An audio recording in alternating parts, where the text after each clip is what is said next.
So this is about political changes happening in the early 1800s. Okay. Now, when we entered this chapter, we had talked about how we have the death of the Federalist Party.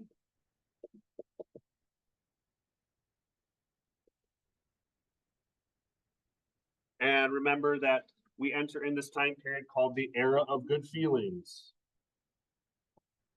where supposedly everything is all good because we're in a one-party system. What is the only party that's left? The Democratic Republicans.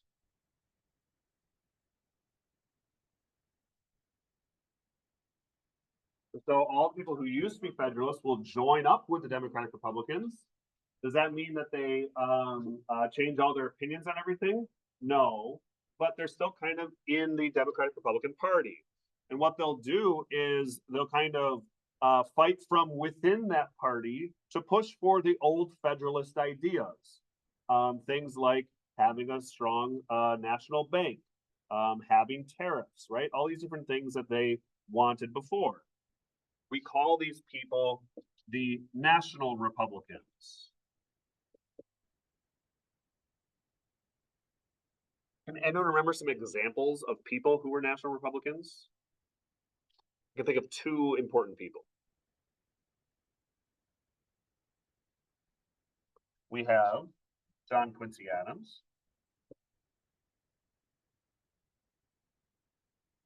and a young Henry Clay.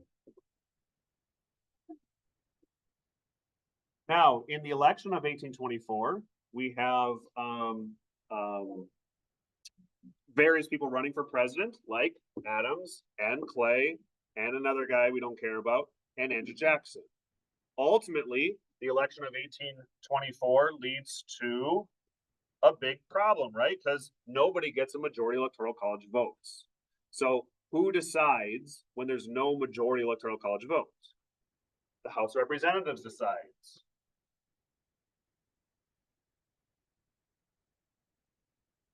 Now, while Henry Clay was one of the people running for president, he's not top three, so he's out of it.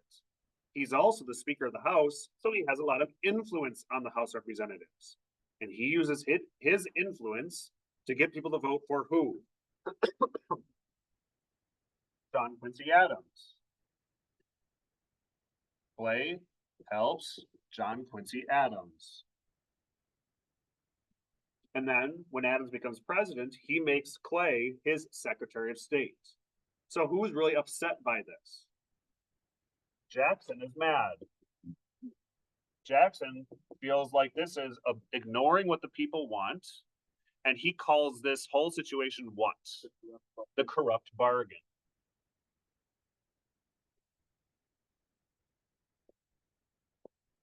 Now, the National Republicans are in office. John Quincy Adams and Henry Clay are going to push their ideas. Their biggest idea is the American system. There are three parts of the American system that we need to know. What's one of those parts? Yep. Internal improvements. What does that mean? Roads and canals. Roads, canals. Okay, so we want the federal government to give money for internal improvements like roads and canals. What's another part of the American system? The bus. Thank you, United States. And the last part, tariffs. Protective tariffs. Who do tariffs protect? American businesses, because tariffs raise prices of goods. And so the idea is people will be more likely to buy American products, because at this time, the American products are more expensive. Okay. So that's the big thing to know under John Quincy Adams' presidency, right? Okay. Fast forward, now it's 1828, and Andrew Jackson is running for president again. And by this time, we've seen a lot of political changes. What are some of the political changes we've seen during this time? And as far as who can vote? So we have a new movement called universal white male suffrage. Remember that map? Maybe you remember looking at the documents ahead of time. The map showed that in 1800, very few states gave all white men the right to vote. By 1830, most states did. And so because of that, we have more people voting.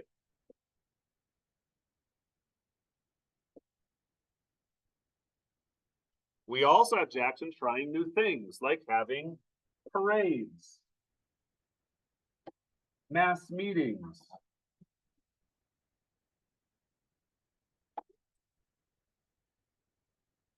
And who wins this election?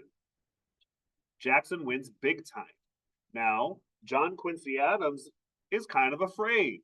He's afraid that if you give people too much power, that our country will not be run by like the richest and smartest, I should say, the smartest and the most capable people. Instead, it'll be run by what he calls mob rule. And there was the example in the PowerPoint of how there was a giant party the day of the White House, right, or the day of the inauguration. Remember that? And everyone's like, see, I told you, if you give the people too much power, they're just going to take over. There's going to be mobs. They're going to take over everything. So Jackson comes into office and he says, we need a country that's going to be responsive to the people. So if he thinks something is against the people, he wants to go after it. Like he wants to end internal improvements.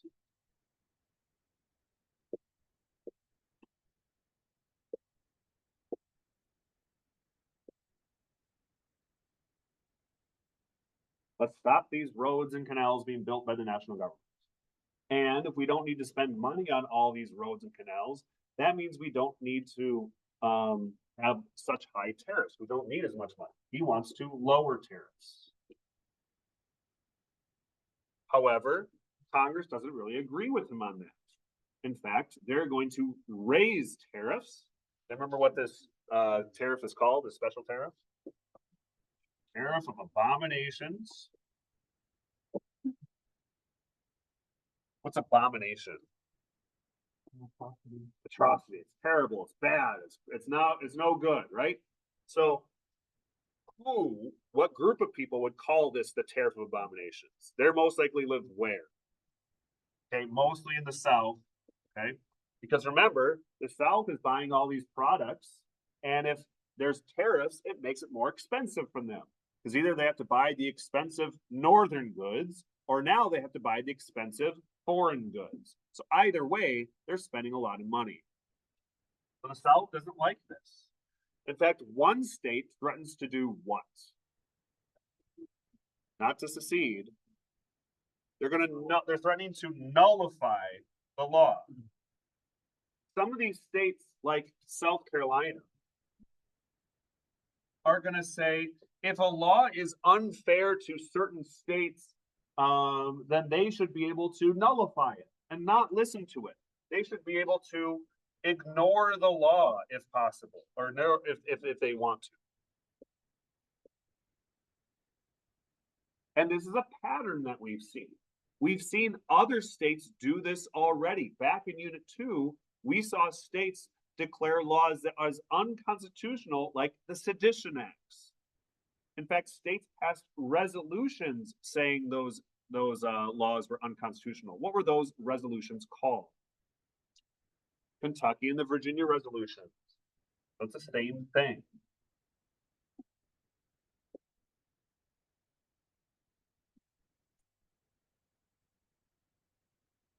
It's another example of Southern states saying, if I don't like a law, I don't have to listen to it. Now, what does Jackson think about nullification?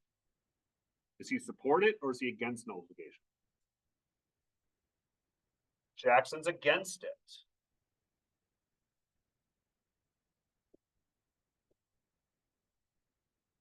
Jackson says, hey, I get it. I'm a Southerner too. I don't like high tariffs, but nullifying and ignoring a law is not the move. This is against the law. It's unconstitutional. We can't do that, right? threatens to use the force bill to take the army down into the South and to kill all the nullies, is what they call them. Okay, this is a nickname. But there is one person in his administration who does support the nullification crisis. Do you remember who that one is? Calhoun, the vice president.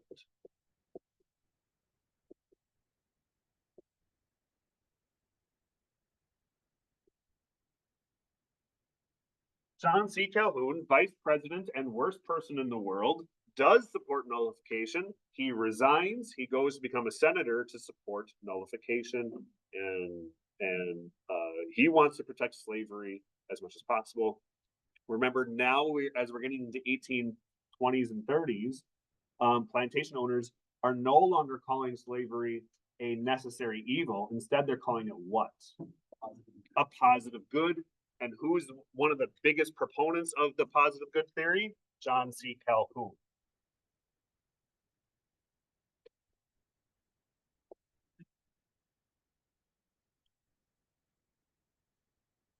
Okay, so South Carolina threatens to nullify it, but Jackson's against it. So they eventually come to a compromise. And luckily, it doesn't lead to nullification. It doesn't lead to treason or secession or anything like that. But it's a close call. Okay, the other big thing, there's one thing that Jackson hates more than anything else, and that thing is what? The bank. Jackson hates the bank.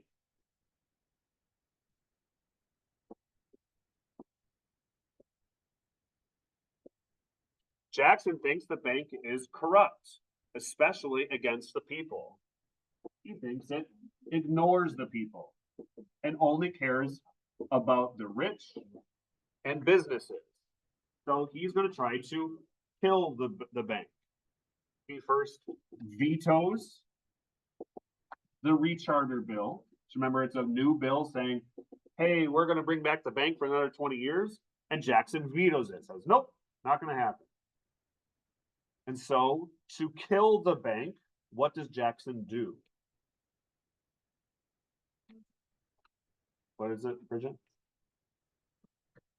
Hey, so he takes money, takes hard currency. What's hard currency? Gold, so coins, right? So he takes hard money, okay? Hard currency, hard money, coins, it's all the same thing. So he takes hard money and gives it to pet banks. These pet banks are located mostly where? The South and the West. So smaller pet banks, okay? Because now the Bank of the United States doesn't have any money. And if a bank doesn't have money, it's going to fall apart. People don't trust it. It's not stable anymore. And the bank is not going to be rechartered, and the bank dies. What's the immediate economic impact of not having the bank anymore?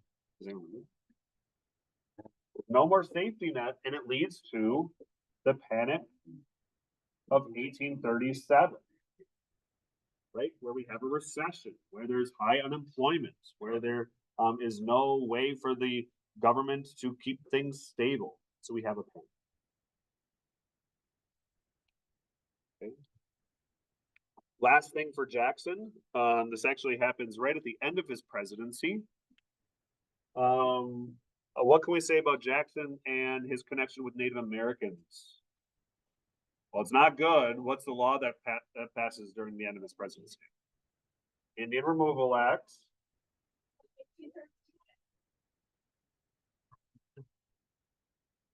And that leads to Native Americans being pushed where? Okay, west.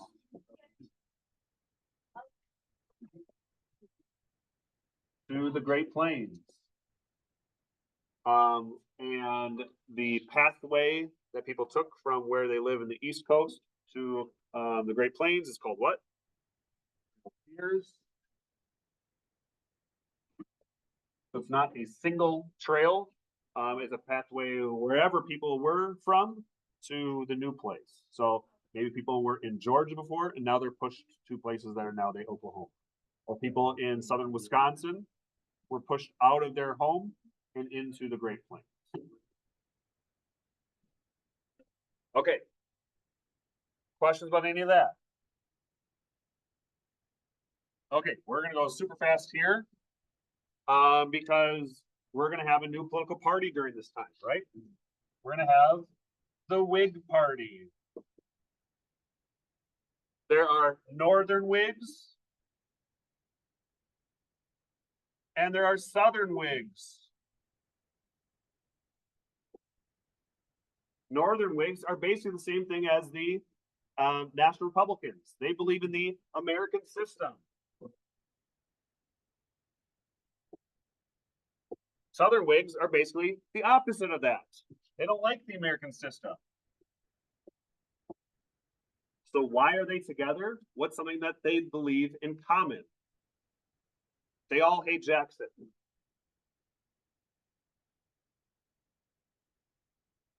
So John C. Calhoun, who used to be a Democrat, joins the Southern Whigs because he doesn't like Jackson. Now, ultimately, we're going to fast forward a little bit to 1840. We have the Martin Van Buren, who's a Democrat, running against the Whig. The Whig is William Henry Harrison. Now, with his presidency, when they're running, they have something called the Log Cabin Campaign. What's significant about the Log Cabin Campaign?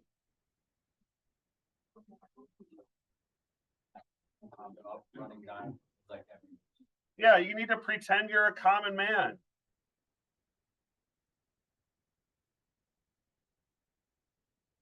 Right? I was born in a log cabin. I drink the same drink as normal common guys. I drink hard cider.